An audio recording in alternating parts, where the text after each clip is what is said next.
always have to fill this thing up with gas. It's almost like every time I ride, basically. Which is fitting, I guess, because in this video I'm going to talk about gas mileage. You just let off the throttle and what are we doing here? What the fuck are we doing? And that's why, guys, you have to make sure that you're the one paying attention.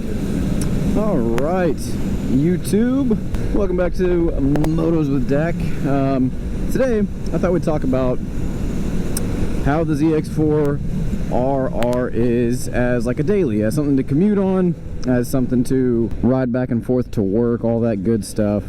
Real quick, I should preface this by saying, if you guys have seen, any of my videos before, or any of my other videos on my other channel, Driven Mad, obviously this is not my daily driver. Like, I don't commute in this thing, because I have a few other cars that I can use, and I don't commute on it. However, I have been riding a couple of times to some filming spots, which usually is about an hour and a half one way, and then having to go from there and back. I usually end up riding. I've done about 3 to 4 hours straight of riding, and he must like bikes, so that was cool.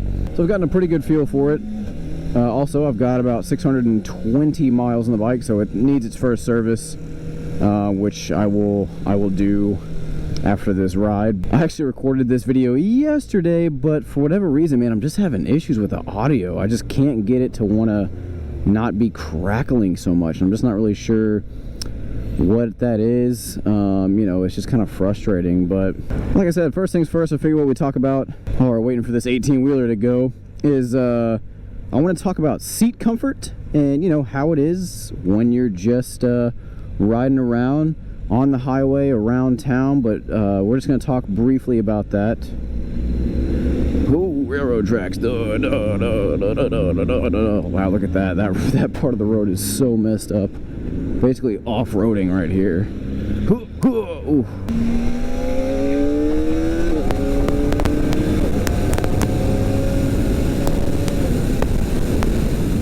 Alright, so now that we're moving a little bit, got some air going, I want to talk a little bit about ride comfort. So again, and that's mainly going to be seat, body position, and suspension.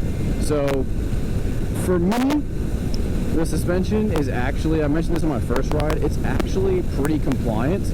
It's not as stiff as I expected for someone that's my weight. So currently, I'm about 155 at the moment, and for that weight, the suspension seems really solid for that, because it takes most of the bumps, and it seems to do relatively well with them. Obviously, if you hit like a major bump at, say 80 miles an hour, you're gonna feel it.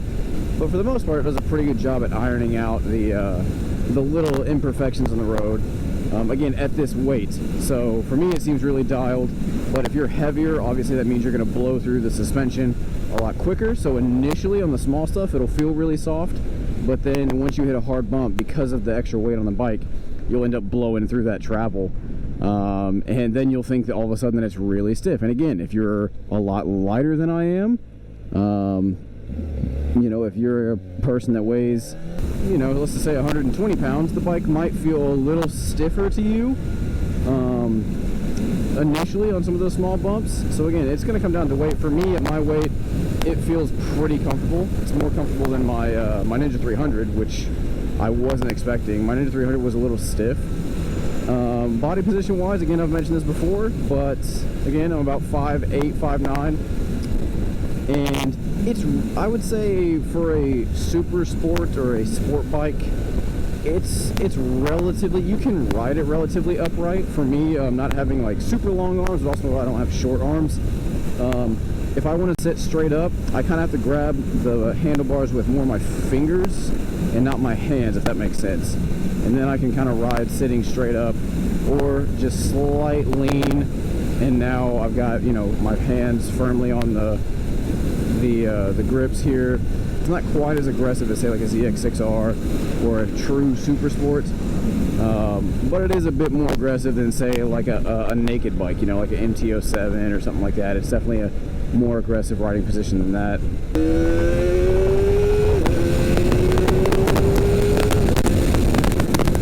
seat comfort is one thing, again, pleasantly surprised by, at least for me. It's softer than my 300 was, which feels good. It's, you know, it's a nice soft seat. However, once you've been riding for about an hour, hour and a half, that's where I start to get a little, like, my legs want to move around. I kind of want to get off the bike. And, you know, this is coming from someone who can, you know, be on a dirt bike riding around trails for, you know, 4+ hours and be relatively good to go. It's going to be good unless your commute is going to be longer than an hour, in which case, you know, I don't think you're going to be really comfortable and happy with this. You know, just because, again, the body position is going to, after that amount of time, is going to be kind of a pain. And speaking of on the highway, you know, when you're on the highway, it has good power. Again, if you watch my previous video, I talked briefly about the power. Like, you notice that top end, you know, once you get past, say, like 110, you notice that you're missing that power. For the North American bikes, you notice that it's detuned, which sucks. But you still have good highway passing power through from, say, like 60 up to, again, about 100. You can definitely rocket past some people and still have good power. You just won't be chilling in 6th gear and then getting on it, because, again, 6th gear, 55 miles an hour, if I just pin it, like, that's not really how you want to do it. You want to downshift a couple gears and then do it that way.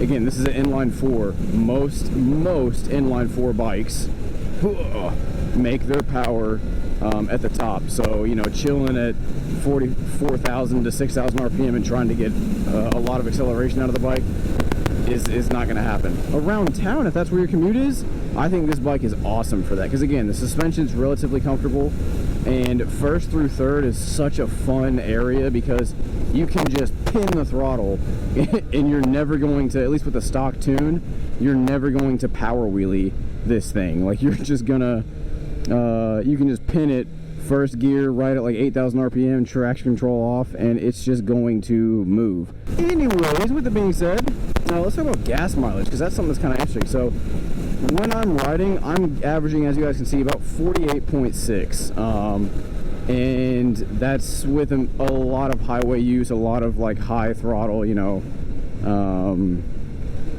definitely going the speed limit for sure. I'm, you know, riding pretty aggressively because I'm out in the twisties and it's living kind of higher up in the RPMs. When you're just cruising, it kind of goes up to about 60. You're just cruising on the highway, so that's nice. So again, inline 4, not going to be as fuel efficient as your, you know, your 300 parallel twin. It's definitely not going to be that, or even, you know, like a 650 parallel twin, quite frankly.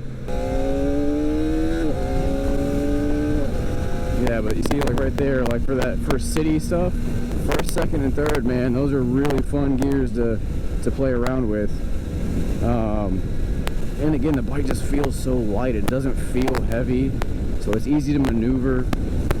For me personally, if I'm gonna ride this bike as a commuter, highway rides, I would limit them to about an hour, so, you know, give or take 60-ish miles of a commute in one direction. You know, if it's going to take you 30 minutes to get to work one way, 30 minutes to get back, that's probably not going to be that bad. You're going to be relatively fine. That hour and a half mark is where I'm like, okay, I'm ready to take a little bit of a break here, because, you know, my legs are getting cramped up.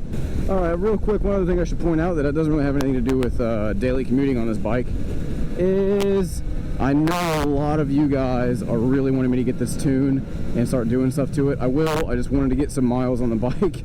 You know, now it's going to have its first service, and we will be doing the tune. That's going to be the first thing that I do, because I'm really craving a bit more top-end power, you know, to where, because again, like I've mentioned in my previous videos, 20 wheel horsepower on a bike makes a huge difference. Just to give you guys an idea, this bike with the tune will make technically more wheel horsepower than, say, like a Yamaha R7. Not by much, by about 5 or 6 horsepower, but still. It's just to give you guys kind of an idea of what that would put this bike at as far as the tune goes.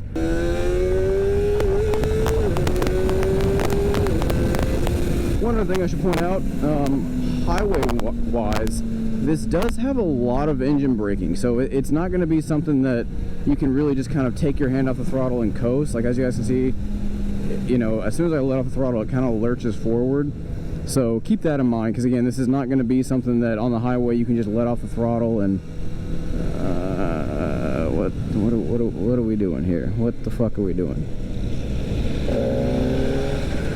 Hope you enjoyed that little video. If you did, make sure to give it a like and subscribe, and we'll be coming back to you with some more stuff, you know, like some top speed runs with and without the tune, so you guys can kind of see the biggest difference that we're gonna accomplish here.